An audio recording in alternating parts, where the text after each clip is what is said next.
Hey, what's up, everybody? Thanks for coming to another episode of The Swipe File. Steve, I don't know if you know this podcast is called The Swipe File because every marketer has to. I think all the great marketers have a swipe file. And so, look, I'm super excited because it's not often people talk about all this beef between sales and marketing, but I'm here to bridge that gap because I have a guy on the line with me today who's actually not a marketer. Do you think you're a marketer? Are you a marketer? I think everyone should be a marketer, but I don't think I'm technically a marketer, and I probably couldn't do much of a job doing that sort of role. But no. So anyway, I'm gonna let you introduce. So this is my friend Steve Broudy, who I think we met. Where the heck was that? We had dinner. I remember having dinner with Steve Johnson, who was at Vidyard at the time. And what conference was that? Was it Sales Loft Rainmaker maybe last year or something like that? Yeah, I think it was Rainmaker 18. Yeah. So anyway, long story short, we're back connected. So give the people who don't know you, haven't heard you before, first time meeting you, give a little quick intro. Yeah. So my name's Stephen Broudy. I run sales at Bevy, which is the platform that best in industry breeds like Slack, Atlassian, Salesforce, Asana all use to build, scale, and grow their in-person community.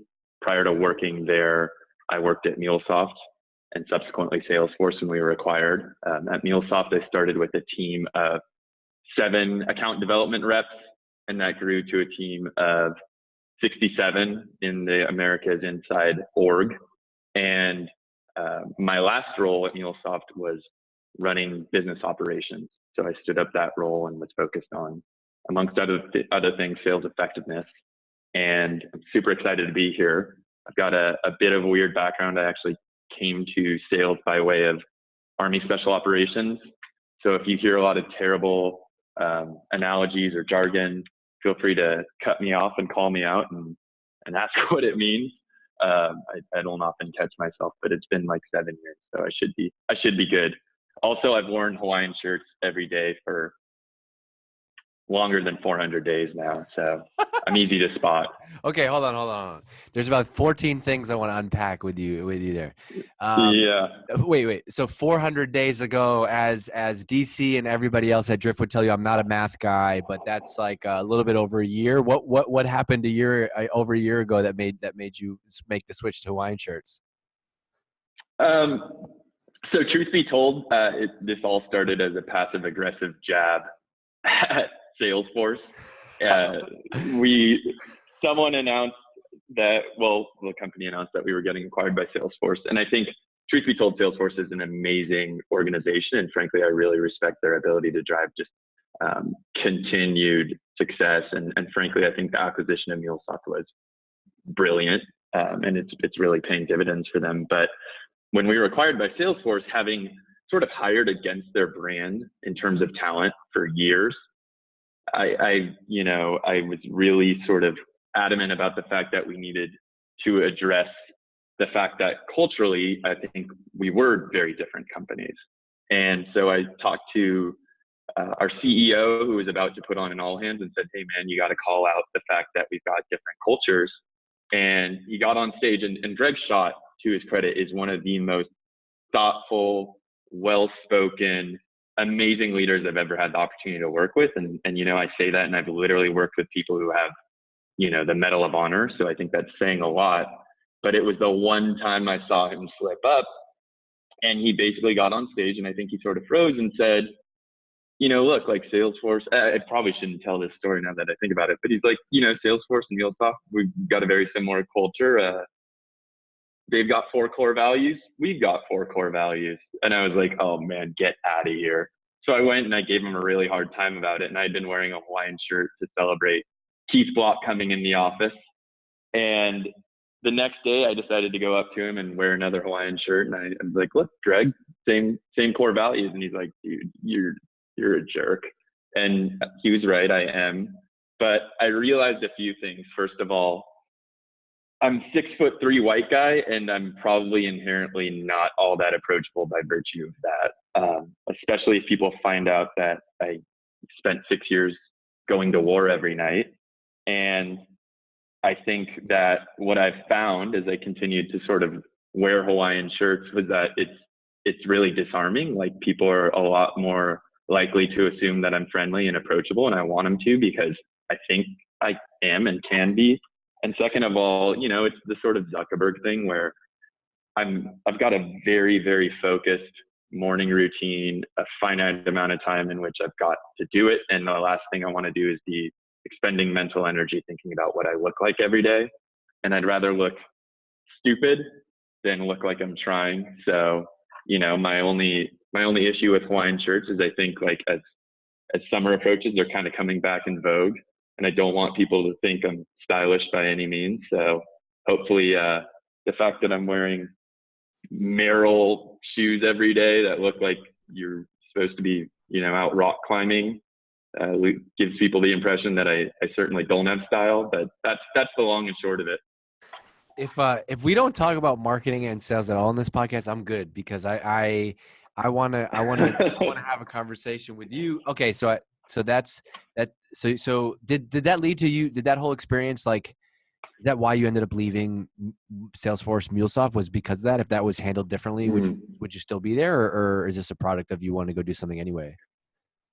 No, I actually think that's a great question. Like, truth be told, I think Salesforce is a phenomenal company. I think the acquisition made a ton of sense. And frankly, like, Salesforce has done an amazing job of leaving MuleSoft as sort of an autonomous business unit. And they have to, right? Because integration at its essence, the ability to be effective in that space means you need to be able to connect anything to everything. And MuleSoft's often connecting Salesforce to other Salesforce clouds, or Salesforce to other core systems. And it's often connecting other core systems at companies that they compete with to, Salesforce, or to other core systems or SaaS systems at other companies that they're competing with. So I think Salesforce has handled that integration really well. I left because, truth be told, like I said, I started with 7 people on my team in one office and grew that to 67 across 5 offices. And frankly, it was an amazing opportunity, and I got really lucky, and I was over my skis the whole time. But I'm just missed. It's hard being in business operations where you're kind of a glorified consultant, and you can't just jump on the phone and grab it, and you don't have as many opportunities to grow, coach, and develop people and really help them realize the best versions of themselves. And if I look at, like, one analog from Army Special Operations and my work in tech, I feel like I've continued to have that opportunity to be able to bring on board people I feel like have incredible potential that they might not even personally realize, and really help them understand that they are that capable, and really see the success of realizing that potential. Has your, like, I'm just interested in that's a super interesting thread that I just it's interesting to me in my head. How I just be interested in knowing, like, how has your management style been dictated by your military, background? Is that I'm just curious, like, I want to know, how do you manage, how do you run one-on-ones, how do you set expectations? Like, did that stuff shape how you lead and how you manage in the workplace? Absolutely. I think it's shaped. Well, first of all, I think it dictated early on that I really needed to learn a new way to lead. And I think at the core of that is the fact that effective communication in Army Special Operations, in a highly dynamic environment in which things are literally life and death, sort of naturally dictates that you need to be short, concise, and to the point. Context is not necessary. When someone is following you into a room and you're in some terrible person's house and your job is to go right and their job is to go left, if you're in training and you go right and they go right, you're probably going to destroy them. And the reason is, if that happens overseas, if I go right in a room and the guy behind me goes right in a room, there's someone in the left corner with an AK-47, I mean, we both literally die. Like, and the reality is, a lot of what made me wildly successful in that role were habits and ways of communicating that I had to unlearn. And it's interesting because, I wrote a sort of piece on radical candor a while back, and I think I tended, and maybe I still tend to fall in the quadrant of like obnoxious aggression. But I think what I've gotten better at is doing a few things, like actually contextualizing the decisions that I'm making. It's not communication over radio in the middle of the night. The second piece is really demonstrating empathy and, frankly, vulnerability. Vulnerability overseas is not just unnecessary, it's potentially very dangerous. And the third piece is, really going out of my way to be more compassionate with myself. In Ranger Regiment, there's this saying that the only good excuse is no excuse. And the truth is that's very helpful when it's, the sort of circumstances dictate that you need to react rapidly to a highly dynamic, really dangerous environment. And if you react the wrong way, like I said, life and death stakes here in the real world. Like, not everything's life and death. You need to take that tactical pause and make sure you're making the right decision. And if you really own your failure and really position failure as something that's okay, especially as a sales leader, you create an environment in which you can celebrate that and learn from it. And, the way we learn from failure overseas is every single mission we ended with like an after action review. No matter what, it's like, what went well, what didn't, what are we going to do differently? And I think that is one thing I've carried over to my one-on-ones. And I hope that people who work with me now understand that my focus on what we can do better does not mean we have not done well. But that can be a tough and a tricky challenge because, I was born in the early 80s, but I think the millennial has been beaten out of me. And now I'm working with a lot of amazing millennials who bring a lot to the table, but I'm not sure that that's in the environment in which they've developed as professionals necessarily. I think it's also tough if you have really big goals, right? And so this is something that I've had to kind of like retrain my brain on in being at Drift and just kind of being part of this wild ride so far, which is, so I work for David, who and who's our CEO, and in his mind, and it's never enough, right? And so. Because the goal is not to hit this year's number and next year's number, it's a 10-year goal, 20-year goal. And so no matter what we're doing today, it's never enough. And I think there's people who can look at that and say, man, I just want you to be like, you know what? You did a great job. Take the rest of the day off. Right. But what I've learned is there's a great quote. One of my favorite books is called 7 Strategies for Wealth and Happiness by this guy, Jim Rohn, who was Tony Robbins' original mentor. And he talks about the power of setting goals in that book. And he says basically that the power of setting goals act like magnets. You want to set big ass goals because if you set big goals, they end up pulling you towards that target, right? You say maybe your goal is working out and you can't do 100 push-ups. And so you say you can do no push-ups right now. If you say I want to do 100, if you set a goal of 100 and you miss, but you probably do 60 push-ups, right? You still are doing 60 more push-ups than you started with. And so I totally, it's interesting to hear your perspective on that mindset. And it's tough because everybody is different. Everybody on the team, like the team that I'm responsible for today, everybody takes feedback in a different way. Everybody needs coaching in a different way. Everybody, there are people that you can't just push, where with DC, for example, I think he knows he can continue to push me. But then there's a point where I'm like, all right, I need you to relax. Right. And I think it's just different. So it's interesting to hear how that has kind of played out for you. I have one thing you mentioned earlier in that, which is you said that the whole time at MuleSoft, your team was 6 to 60 plus ish. You said you were over 67, I think. You were over your skis the whole time. And I want you to dig into that a little bit because it's a feeling that I know a lot of people, basically anybody that I've ever interviewed or talked to that has been part of a very fast and growing company and successful company, right, has felt that. I know I still feel it every day. How did that play out for you? How do you overcome that? And is it, it sounds similar to like imposter syndrome, right? You're over your skis the whole time. Yeah. So first of all, I got really well acclimated to it in Ranger Regiment. It's really interesting how Ranger Regiment goes and selects individuals to join the unit versus like the SEALs. SEALs is a great unit, like great people, but what's interesting about BUDS and their selection process is, to an extent, like it's 6 months long. It's a real long time. It's really hard. It's very physically demanding. Like I don't want to diminish that, but they spend 6 months, and part of that is, making you go run, get sugar cookied in the sand and go and swim in the freezing cold water. And part of that is teaching you how to use scuba gear and do patrolling operations. And on the flip side, in Ranger Regiment, when I went through the Ranger indoctrination sort of process, which is called RIP as an acronym, literally they spent 8 weeks trying to make you quit.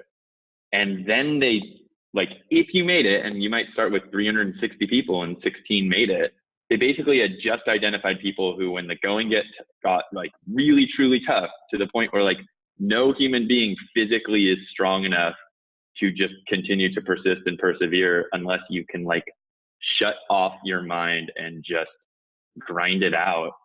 What that dictated is, once they got to the unit, like they knew they had the people they needed who had the sort of core foundational skills to go and be successful. And they were going to teach you everything you needed to do to actually do your job proficiently and effectively. It's a lot like hiring, high potential candidates for an early career sales role. And the thing for me is, I got to Ranger Regiment sort of thinking like, look, I made it. I was an honor graduate in RIP. I was in the best shape of my life. I was, 24 years old and arrogant, and I got my ass handed to me so hard. And I was living on a 2-cushion love seat in a barrack with, a couple kids who were like 2-3 years younger than me. And it was absolutely miserable, but because I knew I didn't know anything and I brought that beginner's mindset to everything, it made me sort of uniquely capable of being successful. What was interesting was, during my 3rd deployment, I basically got told, hey, you're going to sniper section. Now, sniper section in Ranger Regiment's like one of the most highly sought after units on the team. And I had a team that I was working with. I really loved my role on the line, as we called it. And I basically was like, no, I don't want to do that. And, the funny thing is, like, the battalion psychologist, they like assess and select you. And part of that is like a psychological battery. And they tend to do it like before and after every deployment. Basically said, like, dude, you don't have a choice. Like, you just fit the profile. And I had literally, like, even being in Ranger Regiment, I had never looked down like the scope of a sniper rifle ever. And I got put into this unit, and like, call it half the kids are, good old boys from Alabama who's been sitting in tree stands all day shooting deer. And I'd never really done any long rifle work ever. And, a couple years in, I was like, we had like an internal sniper competition, and I won it. And the reason I won it was all I was good at was understanding what fundamentally we needed to be effective at in order to be a good shot. And I just focused on that, and I didn't have to unlearn any bad habits. So being over my skis for me was like absolutely the key to my success. And I think professionally, like, as a litmus test, if you're not, one, like, energized by the work you're doing, and by that I mean it doesn't matter how hard you work, you still come home and you feel like, wow, like, I want to talk about this. I'm not avoiding my wife because I know she's going to ask how my day was. And 2, over your skis and feeling that sense of imposter syndrome, I'd say get the hell out. And I think that really sort of largely dictates for me when I know I'm ready to move on in a role. But I think if you look at my sort of LinkedIn resume, you'll see like I tend to stick around long enough for that to actually happen. And I think it actually should take longer than you think it's going to take. And in this age of instant gratification, I think people tend to think about their careers in terms of days and weeks and months. And the reality is a career's 40 years, and months, in the great scheme of things are going to feel very, very negligible in terms of the amount of time you've spent really striving for mastery. But I digress. I know we were going to talk sales and marketing, and I'm excited to, and I hate talking about myself in spite of the fact that I've been doing it for the last 15 minutes. So you tell me what we should be talking about, DG. If you don't think this was intentional, then you're fooling yourself. I wanted both. I wanted both. I talk about B2B buying all day, every day. It's better to mix it up. And also, by the way, this makes it a stronger, from a storytelling perspective, this makes it more people will have listened to this point in the podcast than if we had started off right there. So, I like it. You're great. This is why I know you're an amazing marketer. I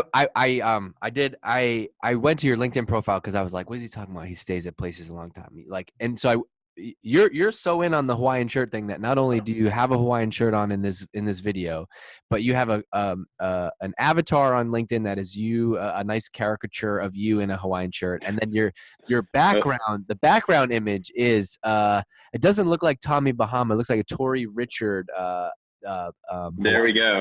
So good shout out. This guy is all on. Let's talk about B2B. Let's talk about B2B buying, because I want to know. Okay, so let me tell you. I'll do a little talking. You can have some seltzer or whatever, and we'll take it. So perfect. The whole way that I've been thinking, maybe I want to get your take. This is how I pitch like what's happening out there in the world, right? Which is like, we live in a world today where nobody wants to be sold to and nobody wants to be marketed to, right? And the reason why, there's really two reasons why. Number one is options, and number two is information. Options meaning there are more choices in any industry than ever before, right? Why did you pick that Hawaiian shirt versus another? There's probably 1,000 companies that make Hawaiian shirts. Never mind the industry that we're in, which is sales and marketing tech, right? There's literally over 7,000 companies in this space. So as a result, customers have all the power, because if I don't treat you good, if I don't treat you well, you can go to Google Drift Competitor and go use them, right?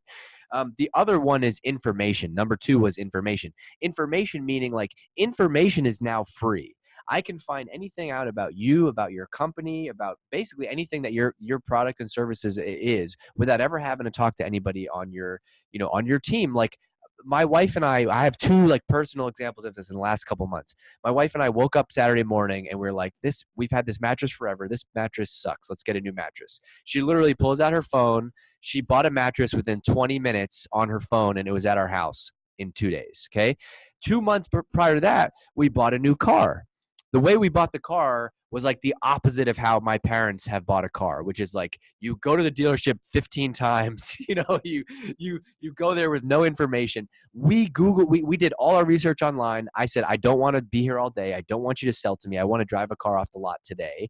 And here, I want to test drive this one versus that one, right? Because now there's more information. So those two things, options and information, to me at least, have changed the balance of power in B2B buying. And like but then we go to our jobs in sales and marketing and we do all the things that we hate, right? We assume that people are not also regular consumers in their personal lives. So that's like the topic that I'm super passionate about and can talk for hours about. But is that kind of in the ballpark of how you think about things? 100%. And I think like the reality is the Amazons of the world have really anchored us in a set of expectations for how we want to buy. Because I don't know about you, but it sounds like we're very similar in that. Look, I buy basically two ways. One, I go on Amazon knowing what I want, and I look for 5-star reviews and I buy it. Two, I basically see my friend wearing a sweet Hawaiian shirt and I'm like, dude, where'd you get that? Or I actually know I want a sweet Hawaiian shirt and I ask my friend who I know has sweet Hawaiian shirts, or I go and read a blog about it and buy it. And like, that's really like how people buy today. And, Gartner has some amazing sort of data on this, but look, like, here's the long and short of it. To your point, buyers don't want to be sold to. Like, I avoid brick and mortar like the plague because I know someone's going to talk to me. And if I went to brick and mortar, it's because it can't get delivered fast enough to my house for me to need that product when I feel like I need it. And second of all, people don't trust salespeople, and increasingly they don't trust online content. Now, like, here is, like, to me, what most epitomizes or sort of characterizes what B2B buying actually looks like. And that's like a sort of pie chart that Gartner has, where it's a distribution of buying groups' time by activities and where they're spending that time. So first of all, they spend the least amount of time, 17% of their time, meeting with your salespeople. So, like, if you are a modern sales leader or marketer, what you need to do is ensure that your salespeople are capable of identifying the right pain, of empathizing with it, of delivering value, of being a trusted advisor, that you as a sales leader are coaching them, and that you are making that as much of a buyer-centric process as possible. But just bear in mind that you are getting the smallest sort of piece of the pie of a buyer's time. Where they spend the most time is researching independently online. And the thing is, with all of this fake news and gated content, like, people increasingly don't really even trust what's going on online. Like, if you gate content, I don't want to read it because I've got a set of key buying jobs that I need to complete, and I need to complete them in a timely manner because I'm looking at a 30-minute window in my calendar where I have free time, and I need to identify, like, potential vendors and see if they're purpose fit for what I need to do. So you can optimize the hell out of your online channels, but if I have a question, I sure as hell hope someone's got Drift on their website and I can ask them. Or if there's a chatbot that pops up, I hope that it's actually guiding me to the right content so I don't waste my time clicking through pages, because everyone knows how terrible B2B buying websites are. I think the third piece is, and this is the interesting one, is people actually spend more time researching independently offline, meaning meeting with your current customers, than they do meeting with your sales team. And I feel like that's the next frontier, like creating opportunities for people to get in front of your customers and let your customers sell for you. It's that idea of, like, customer to customer marketing. And it seems and sounds really organic, but, like, the best in industry companies out there, the MuleSofts of the world, the Salesforces of the world, the Atlassians of the world, they have these, like, incredibly robust in-person communities where they are basically creating opportunities for that customer to customer marketing to take place. And it's funny because I was at a Modern Sales Pros event last night, and Modern Sales Pros is, like, in my assessment, the best community for sales and marketing leaders out there. And the reason I think it's the best is, one, like, they sort of are highly moderated in terms of who they let in and who they let join, and they're very clear about the rules. Like, you're not here to pitch your product. Now, the funny thing about it, I remember I got Armin, our VP of sales at Drift, like, I think 2 years ago when he started, we, like, found a way to help get him into the group, and he ended up, like, posted something, and he got like suspended for a couple weeks. Got the boot. It was so funny. But it is true. Everybody I've talked to has said, like, and I've been in it, and it is. But to all your points, right? It is the best resource for that reason. But I do remember Armin got the boot. I love that. And look, like, here's the irony of that. I sat across the table from 7 sales leaders, and, like, 5 of them had notebooks out, writing down vendors that they were going to go and procure because other people were evangelizing how amazing their experience working with that vendor was and how sort of it uniquely helped them find success. That's incredible. Like, the crazy piece is there's so few companies out there who are owning their in-person community. They're so dead set and focused online, which is critically important, because bear in mind, you spend 27% of your time as a buyer online, but you're still spending 18% of your time talking to people in real life. And by the way, like, people distrust salespeople, let's reiterate that, and they trust your customers. And if you can activate and own that community, like, I feel like that's the final frontier. And, you know, I've talked to some people about the idea of building out and scaling their community. And a lot of them tend to start and focus online, which I actually think is really smart, especially if you're trying to do things like decrease support costs or ensure people are successful using your product or your platform. But if you're trying to create new opportunities or increase the affinity people feel for your brand, or frankly, like even potentially attract talent to come on board, like there's no better way to do that than in person. And you look no further than the Salesforces of the world. And I don't know what Boston's like, but in San Francisco, I see like 17 people a day walking around in Trailblazer hoodies. And what's amazing about that community is those people are not just massive fans of Salesforce, but they are unequivocally going to go to every single company where they're subsequently hired to be, you know, the administrator of their CRM, and they're going to advocate that that company, if they don't already have it, brings on board Salesforce, meaning like they've literally started staking their career on a brand. And like, look, I'll say this and it'll upset some people, but like, I don't know if Salesforce and their CRM is inherently better than like Dynamics or Zendesk CRM. And I don't really care. And I don't even really think it matters, because unless Microsoft or unless Zendesk or HubSpot can actually truly activate and own their community, like Salesforce has got true stickiness. They have community as a defensible asset.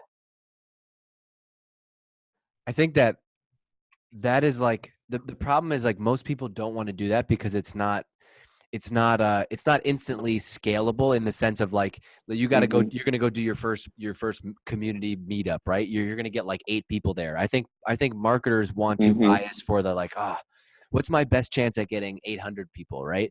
The other thing I was thinking while you were saying that is I just like, I think one of the biggest skills lacking in marketing and sales today is empathy.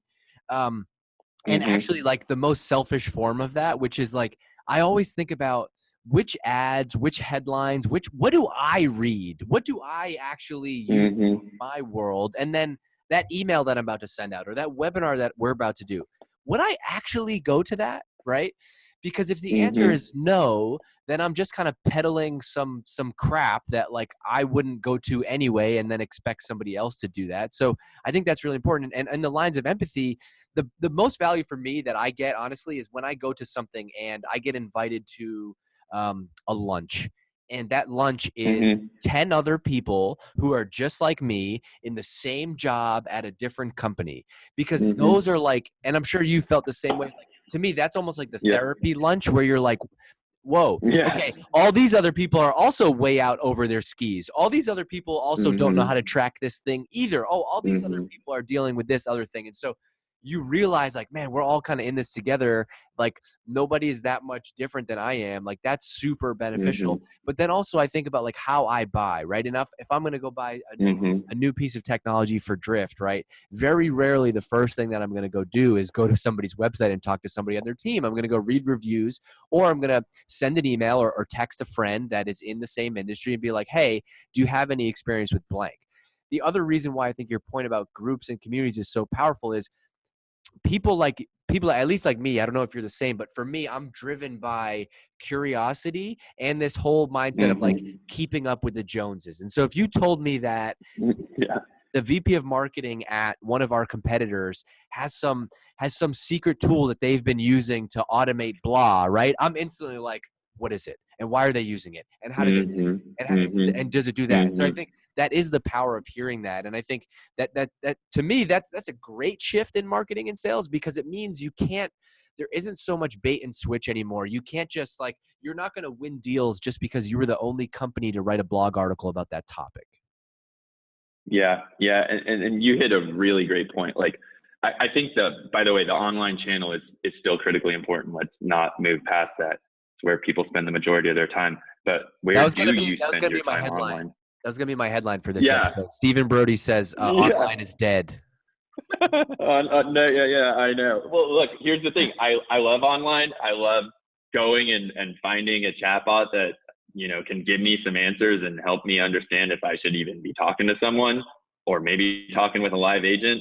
And I love G2 Crowd, where I can figure out that like Bevy is number one in its category and people are raving about it. The reality though, and to your point, is you're right. Like community is incredibly valuable, but it's not instantly scalable. And be much in the same way people in the past have over-indexed to farming leads with gated content.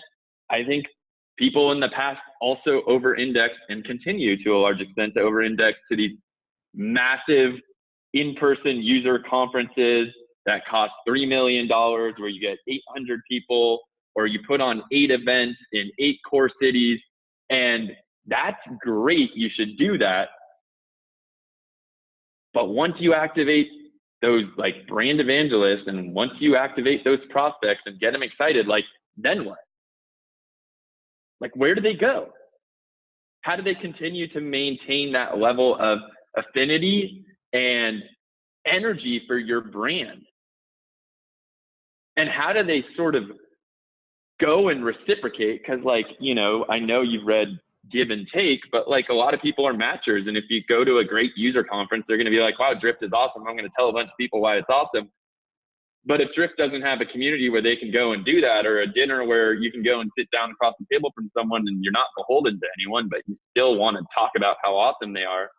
If you don't have an opportunity to do that, then then whomever that vendor is just missing a massive chance. And by the way, you're right. Like community is not inherently scalable. And that's because in the past, people have tried to use the same sort of playbook and core set of tools that they use to scale massive events or put on massive events to scale like local communities.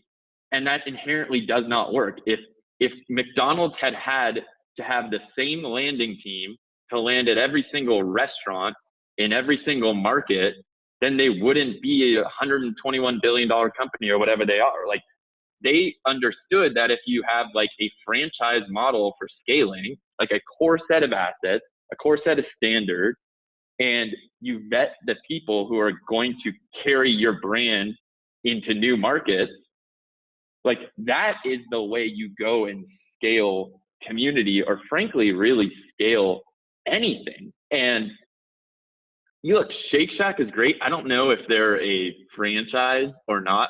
I used to work at In-N-Out in high school. I was a level 4 fry technician. No big deal. And In-N-Out's amazing. People sing its praises from the mountaintop. It hasn't expanded that far beyond the West Coast.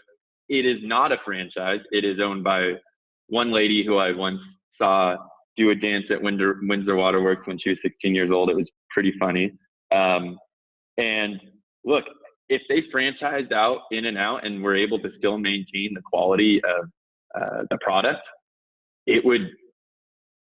no one would be talking about White Castle or Shake Shack.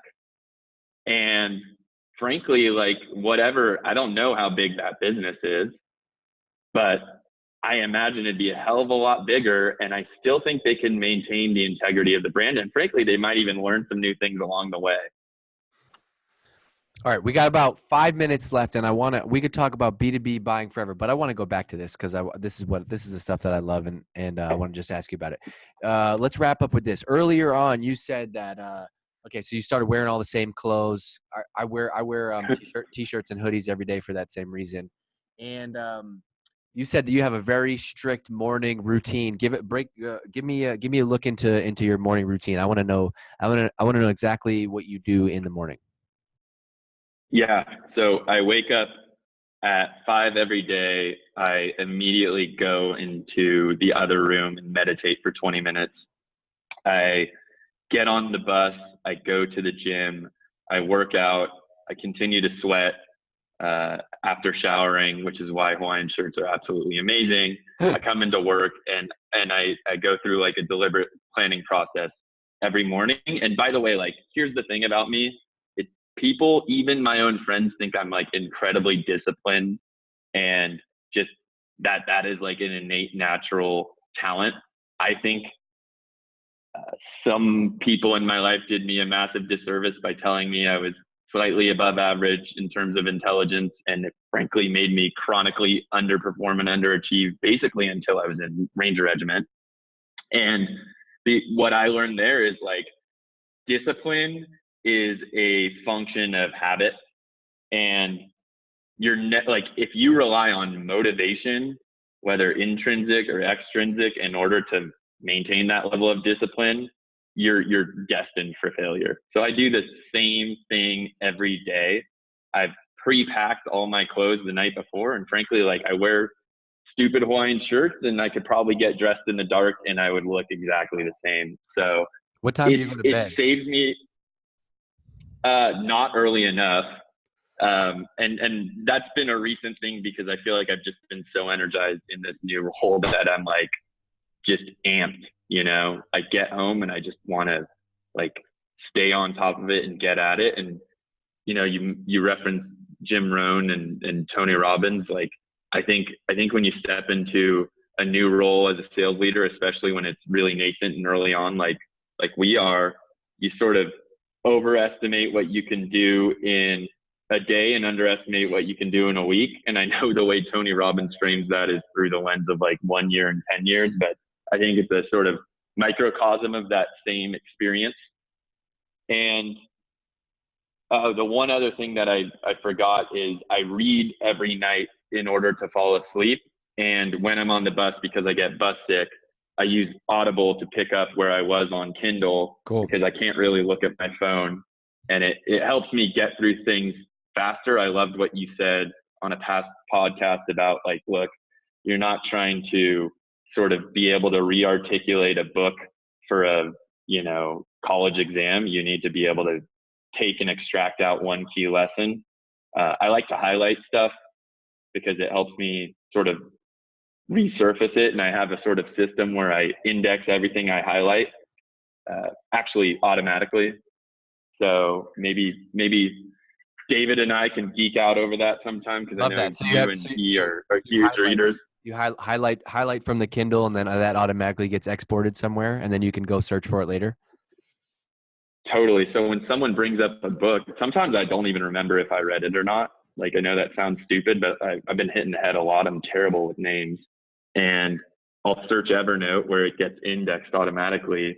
And like, there's like the 5 highlights from the book. And that really sort of was what I found to be most substantive. And immediately I'm like re-anchored in what I learned, and it's super valuable.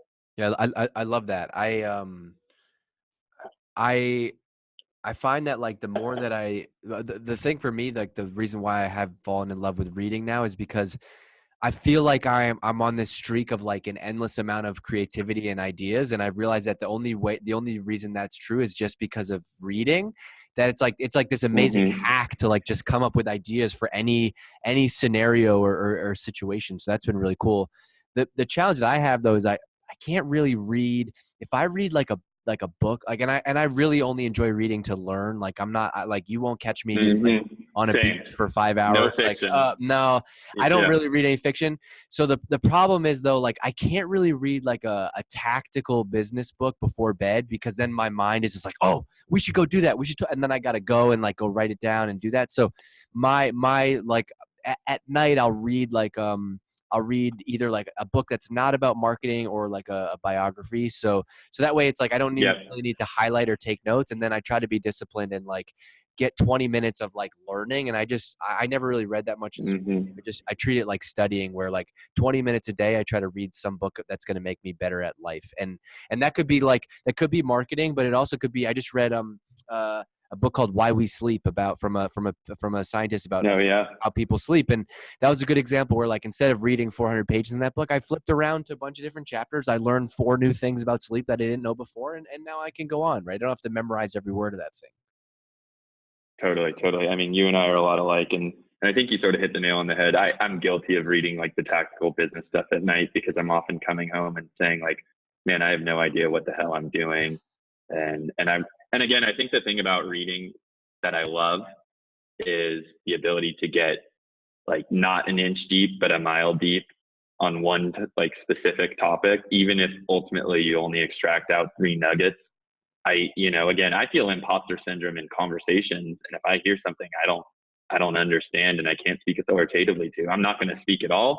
And I'm going to go and try and read as much as I can about it and hope that the next time that conversation comes around, I can actually add value. And if not, then hopefully I'll shut up and just talk about Hawaiian shirts or something.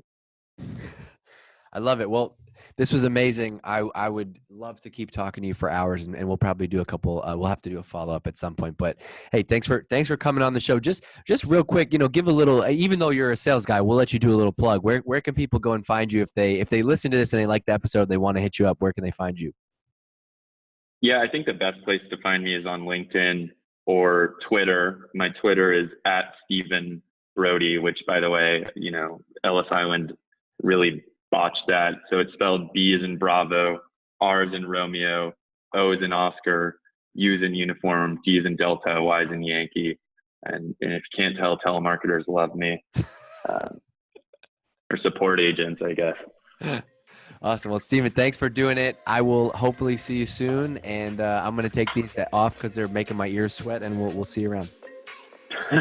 Thanks, DG. Really appreciate the opportunity to be a part of such a great podcast. See you, man. Of course, man. You're awesome. I'll see you later.